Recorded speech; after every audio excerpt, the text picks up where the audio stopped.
Good morning. The fourth night of NavRatri is dedicated to Ma as Kushmanda, the power of the sun. Now, this is my own somewhat figurative rendering of the name, with a more direct translation working out something like the warmth of the cosmic egg. And while it might be tempting, I suppose, to think of the sun as perhaps being the warmth-associated round yellow object, like the yolk of an egg may be of the cosmos, there's quite a bit more going on here than simply that interpretation. For in addition to the sun, which is commanded and empowered by her, thus recalling in somewhat residual format the quite likely identity of the Proto-Indo-European solar deity as female, rather than male, something preserved to a certain extent also with the Nordic figure of Sol, and perhaps also in the Scythian Tabiti, relating to warmth, fire, piety, and a presiding position in their pantheon. She is also associated with the Hiranyagarbha, the golden egg, mentioned in an ancient hymn of the Rigveda, hymnal 121 of the 10th mandala, which forms one of the earlier Hindu creation myths. Now this is very interesting, for in addition to its obvious generative function, the egg in question is also identified in post-Rigvedic literature as Brahman, that is to say, the Absolute. And according to the subsequent elaborations upon the Vedic hymnal in question, shortly after the inception of the universe, via its coming into being, it undergoes a process I suppose you might refer to as mitosis, whereby the egg splits into two, which may in fact be what is metaphorically referred to via the notion of Kushmanda smiling to create the universe, for a mouth shape entails a line wherein the face comes apart. While a smile ensures, this is regarded positively rather than being a mere fracture. If the grin exposes its teeth, it shows the bones of its bearer also. This may additionally perhaps connote a gesture of communication, divine speech, an act of both enunciation and annunciation, with which the song of the universe could begin via a single roaring, cracking note. Crack and garjati, the latter meaning a roar or a low-frequency humming, a growl, a resounding noise, the sound of thunder, actually share an etymological root in Proto-Indo-European ger, one of the potential etymologies my own name as it happens. Vakam garjit lakshanam indeed, thunder having the characteristics of divine speech. Divine speech expressed, of course, as the thunderous roaring. And what is an Aum? And how does the egg hatch? Perhaps the background roar of the Big Bang is precisely this humming, cracking, humkara of Aum at Devi Shakti's imperious command. These two, as with many fundamental pairings to be found in an array of cultures the world over, I am reminded instantly of the New Zealand Maori figures of Rangi and Papatanuku, the Oranos and Gaia, or for that matter, Kronos and Rhea of the Greeks, and no doubt many more examples, are the heavens and the earth. However, the original Vedic structure is rather more terse when it comes to such details, only insisting that this figure, not at all coincidentally translated by Ralph Griffith as Mother of the World, who is to be regarded and worshipped as supreme, is responsible for the creation, filling, ordering, and I suppose one might say enlightening of the cosmos. These elements are implicitly reiterated in a subsequent 10th mandala hymnal, the famed Devi Sukta, hymnal 125 mandala 10, wherein Shakti as Vach, is identified as empowering, ordering, energizing, and even emanating out as Inceptor, the subsequent core of creation, from a position above and beyond. Thus, preceptor in several senses may therefore be eminently apt labeling. In either case, I believe the implication is quite clear. This Cosmocurator, this mother of the womb, with golden shining radiance as her hallmark, in multiple senses of the term, is Adi-Shakti, the first power, who precedes the universe, and who is responsible for its investiture with all and everything at its beginning. which of course gels with another translation often proffered for Hiranyagarbha, the golden womb. Kushmanda then, as a theonym, does not simply refer to she who in the presence provides the sun with its radiance and lustre, its warmth, or its energy, I suppose one might additionally render it as well as its direction, but rather to she who at the very outset of there even having been a sun did so, has always done so, indeed created and set the sun into its portion of the cosmic vault in the very literal first place, the primordial energy and empowerment, for such Shakti directly is, at the inception of our reality. And once more, I will invoke the subsequent Mandala 10, 125 Devi Shukta hymnals references to Devi providing the facility via which energy is unlocked from the consumption of fuel, as well as the flowing out of the energy of the goddess from the central point above the earth, above the clouds, above the Sky Father himself, through our sphere of reality. For this demonstrates a consistency of theme in these creational and solar explanatory hymnals, which strongly illuminate the latter presentational thinking around Kushmanda. A potentially coterminous interpretation would be that the Pitar Amasya referenced in the hymnal is to indicate the sun, whether in terms of this being the ultimate ancestor of all, or directly identified with the sun, the Sky Father himself.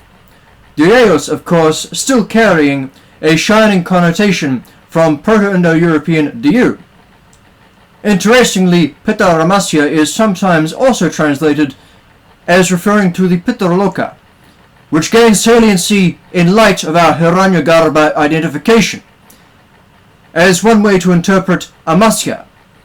If a slight contraction of the initial A sound is presumed, it would come to mean raw, unripe, unheated, or uncooked, from Proto-Indo-European he, referring to heat or burn, plus a more negatory mos suffix, which inverts it.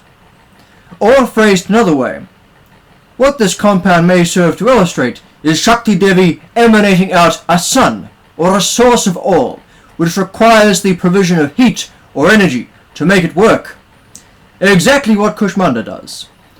Or for that matter, an unfertilized egg, recalling the Hiranyagarbha concept once more, that yet requires the male input in order to properly gestate and unfurl through ripeness, exactly what the Sky Father does perhaps also. Or, given this is Rigvedic Sanskrit we're speaking of, perhaps all of the above at once, and quite intentionally so. So having explained and expanded somewhat upon the name Kushmanda, and who she really is, the obvious question upon our minds is just what is she doing here, at this point and portion of the Nava-Durga cycle? Surely she should be positioned at the very beginning, or in considerable light of what I have earlier said about Ma as to the Datri, she should be positioned at the end of the NavRatri cycle as the reunification of the wandering Parvati's path through the phases with her greatest and highest self. Ah, now you're catching on. Take another look at that last clause. Reunification, rendering her as her highest self. For what happened immediately prior to this night in the NavRatri cycle? That's right, the marriage of Parvati to Shiva. What is this? Why, it's a reunification. But not just any reunification, nor even one of the most beauteous lovers, separated by bonds of death and beguilement I should say, and circumstance. Parvati is the Earth Mother. This can be seen even most directly in her theonym, the female, stone or mountain. Shiva is the Sky Father. The bringing back together of these two then, as happened when Ma as Chandraganta, was able to ensure their divinely ordained marriage could once again take place, which itself was only able to take place following the metaphysical theological debate of Ma as Brahmacharini with Lord Shiva, wherein she sets out to him, and vice versa, the ways in which the two parts of the universe may perhaps be rejoined, thus makes whole the universe, putting back together the sky and the earth, which are regarded as having divided from the Hiranyagarbha, and of course recreating the fundamental unity of essence inherent in the Ardhanara Ishvara shared combined aspect of Lord Shiva and Lady Parvati. To reference the Devi Shukta again, Shakti is also directly identified as being found through both heaven and earth, and as undertaking an emergent emanational progression which runs from the source out through the worlds, and thence back up to the upward edge of reality again once more. Or, to phrase it perhaps more simply, at the beginning of time, they were one. Even despite having emanated back, for all of this has happened before in previous cycle creation, back into two, they remain so close as to be inseparable, up until tragedy and calamity, engineered perhaps unwittingly by the spawn of Brahma, that being Daksha, led to their fundamental severance, with the slaying of Sati, and a consequent unfurling of darkness in a most benighting and horrendous sense, which frayed and echoed out throughout the very fabric of space-time, with the grief of Shiva, and his wanderings throughout the universe, bearing her slain body. For even in death, on one level at least, they could not be parted, which could only be undone via her reincarnation, first as Shailaputri, then as Brahmacharini, and then as Chandraganta, in all cases Ma as Parvati, and remarriage to her Mahadev. Thus she, and for that matter he, is once more rendered whole, complete. Brahman may manifest the Absolute. As a further point of interest, it is also possible to trace backwards the emanation of the sun's rays through the above enumeration of the preceding Navadurga forms. For the light after sunset and at night, remembering the aforementioned metaphysical condition of darkness about the three worlds as a result of the occlusion of the smoking pyre of Sati's self-immolatory sacrifice. This last of all falls upon the terrestrial, the Shaila, of which she is also Putri, having descended, the opposite of the ascent implied of Brahmacharini. And recall also the rendering of this theonym as the seeker of the Absolute. Finally she is one. But this has descended from the radiance of the moon, Chandraganta, which is itself a reflection of the radiance of the sun, which, as noted above in the cursory write-up of the contemporary role and function of Ma as Kushmanda, is generously provided ultimately from Shakti Brahman to the sun in the first place. You see how it all hangs together just so.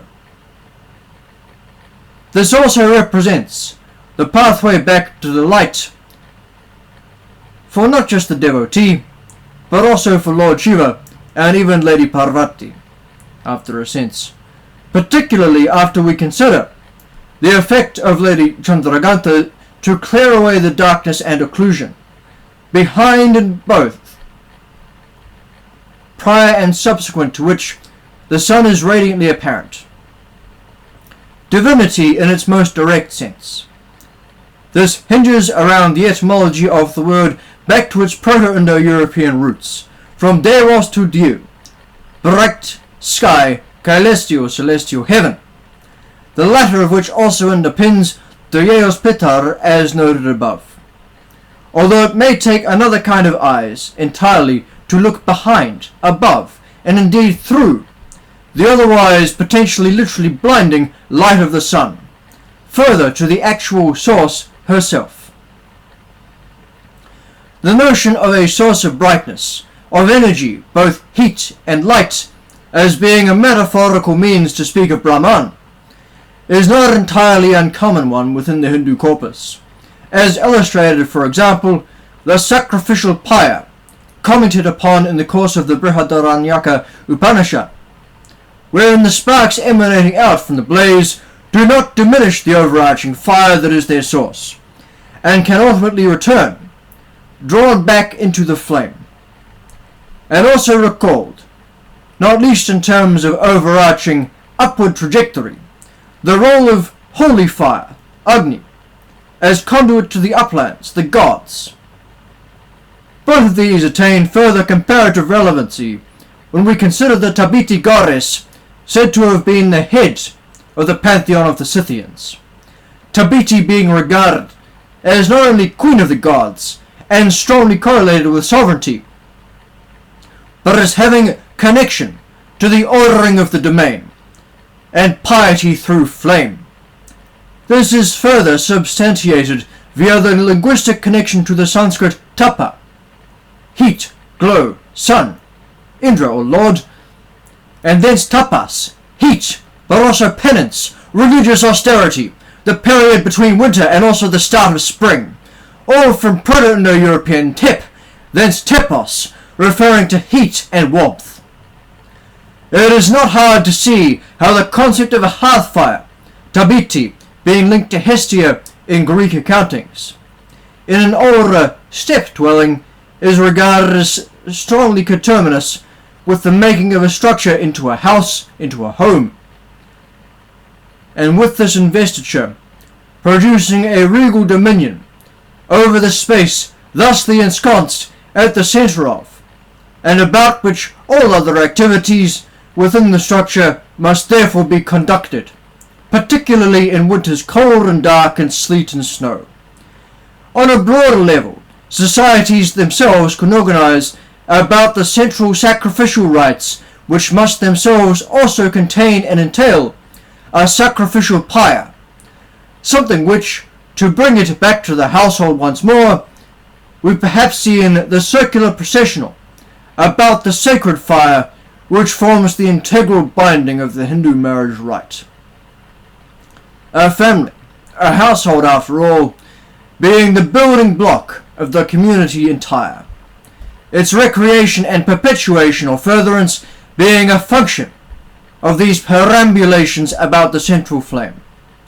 The sky, the universe entire, is also, after a certain form, a step of space, and therefore our home, our dwelling, the god's dominion over same, is also to be regarded as organized about this central pillar, which is also actually a sphere, considered only within our dimensions rather than as occurring down from the above and beyond, via the source of its ultimate energy, perhaps like the Jyotirlingam, the Lingodbhava, and also recalling the sacrificial post or pillar that forms the other integral element to older Indo-European religious rites and cosmological structure.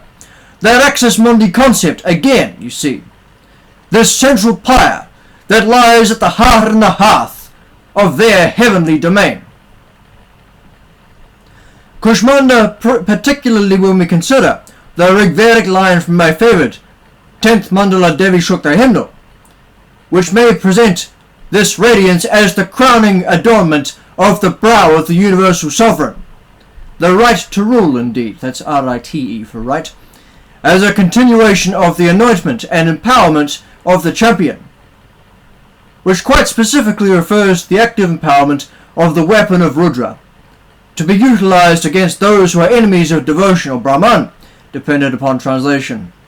A hunkara, I note, can also pointedly refer to a bowstring's twang, as well as the roaring noise, a rising warning growl, and the weaponized utterance of sound.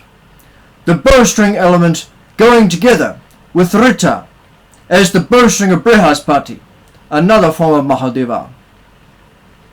And therefore, so too, an expression of Devi, whether as Vaksh, the great force amidst the universe, also of speech, which is itself, and most especially herself, the most mighty armament, or as the empowering string of the weapon which enables it to function, without which it is simply inert, lacking in energy nor active participle.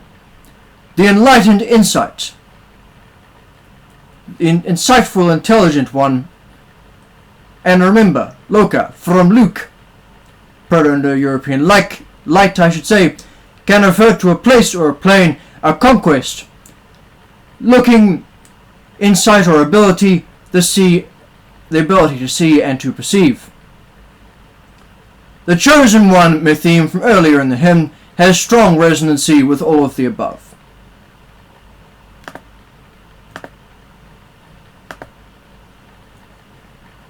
Indeed, when turned to devastation, to destruction rather than life-giving force, this may perhaps help to explain the unstoppable, incandescent potency of Shiva's third eye, an adornment of the brow of the Sky Father, which channels the power, the pure, the fire in Proto-Indo-European, more usually found amidst the heart of a star, out in concentrated beam, against which none can stand. Ultima ratio Rudram, the last argument of Rudra, or rulers if you prefer the French, and not least because it can unmake the universe itself when opened fully, and with the terrifying resolve of his most mighty desolatory intent. Although it is via the comparatively softer light of the moon that he gets the last laugh, Chandrahas. For all are boot, expressions of her uber-stellar power. In any case, to bring things back to the more contemporary, and perhaps day-to-day, I hesitate to use the term mundane, mundus perhaps notwithstanding, sense of Kushmanda, just as Ma as Chandraganta represents the Devi as the princess endeavouring to be wed and regal, yet with a certain sense of contingent regency upon another, an additional appropriateness for the lunar symbolism.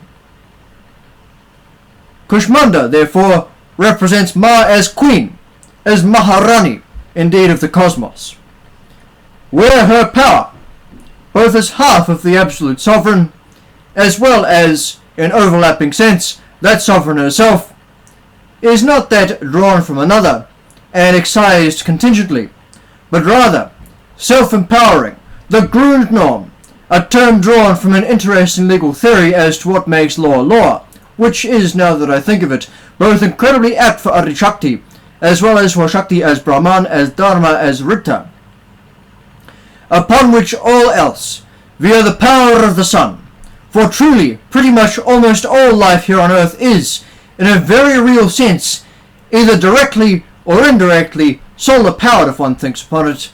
Such all of this depends.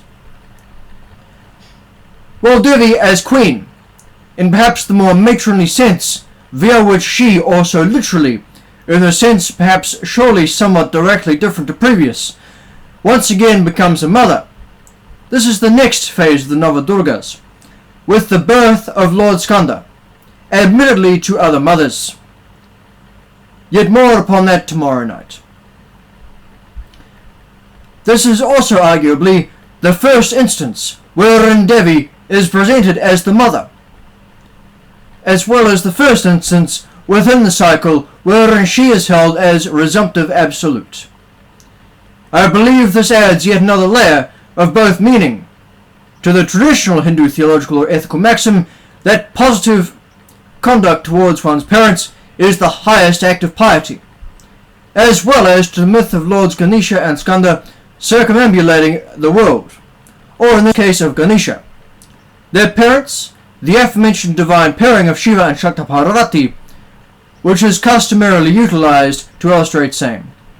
After all, by performing parikrama about the Hiranyagarbha, Lord Ganesha has therefore traced with his glorious footsteps a path around the universe entire.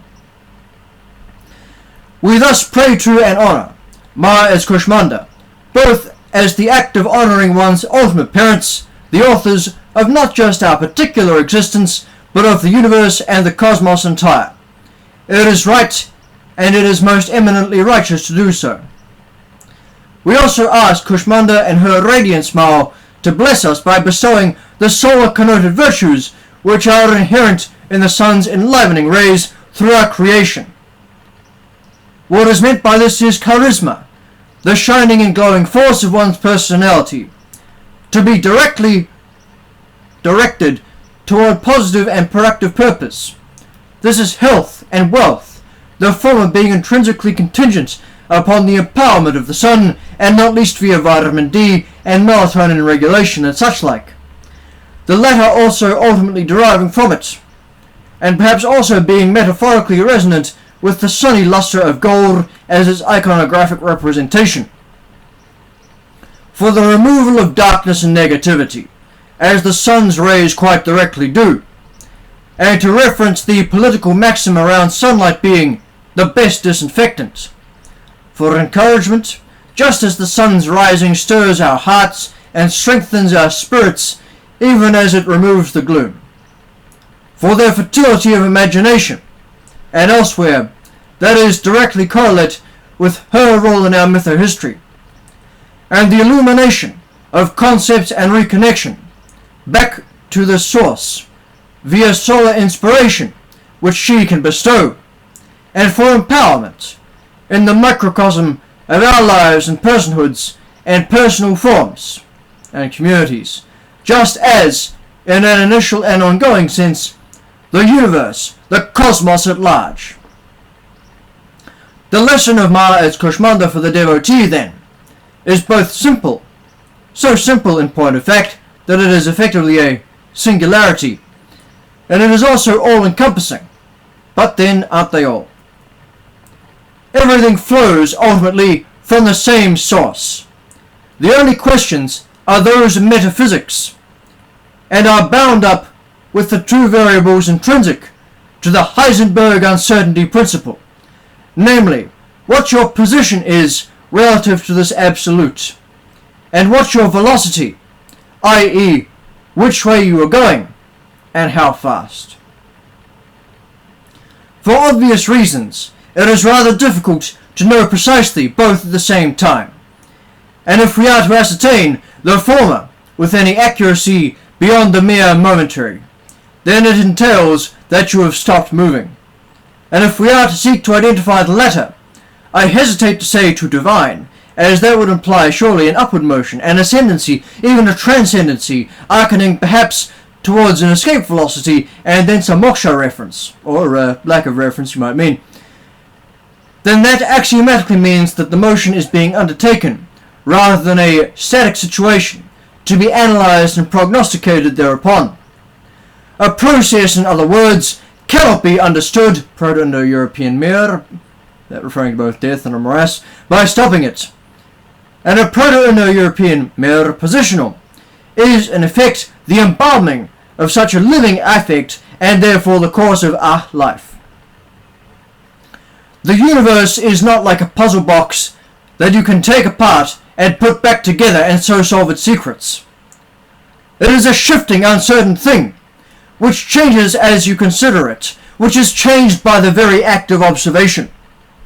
A powerful man is not a man who dissects the universe like a puzzle box, examining it piece by piece, and measuring each piece with scientific precision. A powerful man has only to look upon the universe to change it. The eye at the heart of the sun is looking upon the universe constantly. Therefore, it is always and ever in motion. Only when it closes shall all things cease to twirl and to whirl. For then it shall be at and after the Mahapralaya, the great dissolution, the unravelling, the resetting, wherein almost all, only the smoke from creation's funeral pyre, Dhumavati, Shakti once again, at the other end of all things, lies amidst the cold dark of Mahakal, and the Mahakali's final, for this cycle of the universe is anyway, embrace. The lesson for the devotee, therefore, is how we approach, and I mean that quite literally, for at least as literally as one can be, in these metaphysical and supernally directed and infused terms, how we approach this revelation, this absolute. The realization inherent in the concept of such divinity is twofold, both attempting to bring ourselves closer to God through emulation of their example, where appropriate, following their divine commands, and where applicable, and eventually, for a certain chosen few, perhaps directly propinquity at their side. Through meritorious service and recognition, therefore, and therethrough. And also, through attempting to bring God out into the world around us. Realization here, therefore, meaning realization, immanentization, closing the gap of our immanence, our congruence to the divine, to Devi, and reducing any perceived gap or impurity between our environs and the divine by fostering the spark, the flame, the fire, the light and heat back out into it. It is somewhat the same thing, or at least closely overlapping, albeit approaching the situation from opposite seeming trajectories in this case.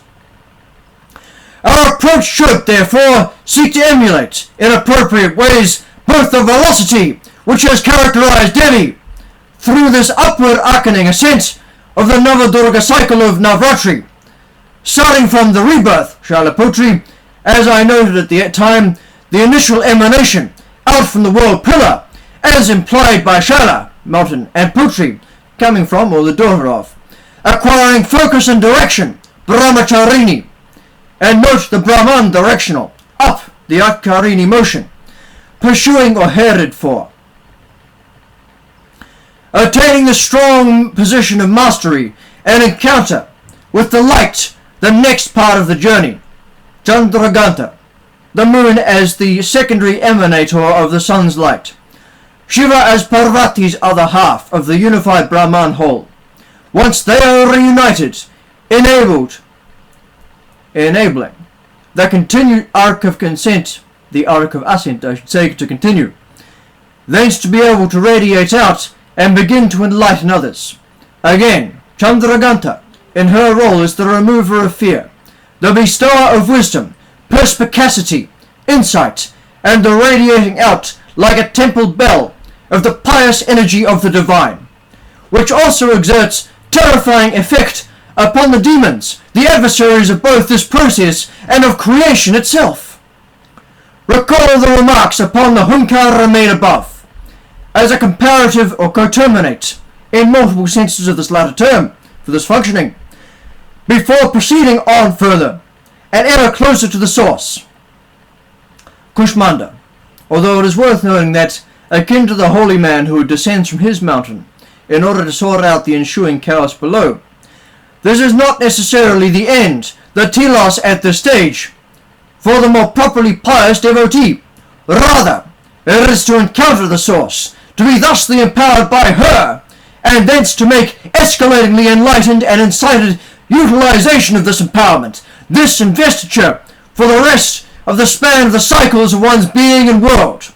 Before Siddhi Datri, at the end of the Navadurga processional cycle path, being as the hand, being as the expression, being as almost, well, the representative, the mask or the face, Grunner in the Old Norse, understood as the leader, the facing of a people. This is also perhaps relevant here, albeit not as a leader so much as a delegate. Perhaps Avatara might be closer to the mark, incarnate of Devi herself, the thusly empowered instrument, implement, and investiture of her within our world. Hunter S. Thompson, in Fear and Loathing in Las Vegas, put it thusly: well, I thought, this is how the world works. All energy flows according to the whims of the great magnet. What a fool I was to defy him. He knew all along. Never crossed the great magnet. I understood that now. He got this completely right, except for the gender. For a magnet is, after all, something which attracts and impels, and has some interesting pseudo-etymological resonances with adamantium. But more upon that, and more upon how it relates to all of this, especially in relation to Vajra, diamond, meteors, ultimate force, resilience, and bolts from beyond the sky, some other time. And in just such a manner, perhaps akin to the rivers, ultimately flowing back to the ocean, of water particles being evapotranspirated back up to the realm beyond the clouds, the mountain tops, from whence the source of the streams is in either case to be found via the application of heat energy, you understand, from the sun. And so too is the theoretical trajectory of the ultimate soul, the piously enacting, divinely enabled being. All has but a single source, and if you look closely, you shall learn to divine where the spark, the magic, the radiance, the charisma, that massively charged smile is to be found. Signposts to guide you, and currents to catch, winds to empower your sails. This too has a Rigvedic precedency, both in terms of breath and also the strong wind from the Devi at the summit of the world, the tempestuous force of the storm woman, the solar wind, indeed, of the sunstorm, upon this journey. Knowing whence they lie, how to catch them, and to be buoyed by their potency rather than rebuffed, nor blown off course upon the shoals of unrighteous hubris. For even small precipitates of greatness can destroy those who come into a contact with them, if they are unready or unworthy. Impious conduct, and less direct or even outright oppositional direction, well, that is within the power of all the Navadurgas and others to grant, together as one for maximum force. Now phrase that last maximum in Sanskrit. Iconographically, Kushmanda continues the broad themes of the previous incarnation of Parvati as Chandraganta, being a multi-armed, clearly radiant Devi form accompanied by Dawan, bravery, although with significant additions to both the weaponry and other instruments of piety carried out by the previous aspect. These are the chakra, often associated with Lord Vishnu, and is somewhat luridly translated by myself from time to time as the Destructo disc. Its 108 razor-sharp edges are symbolic of Dharma. Its shape may also suggest the solar disc in our sky, especially with the radiating blades and points therefrom. And its range indicates that the scope and ambit of the bearer's power is unlimited, encompassing the universe entire, most aptly appropriate for her. There is also as well another liquid-carrying vessel, that is to say, the Amrit, the elixir of life.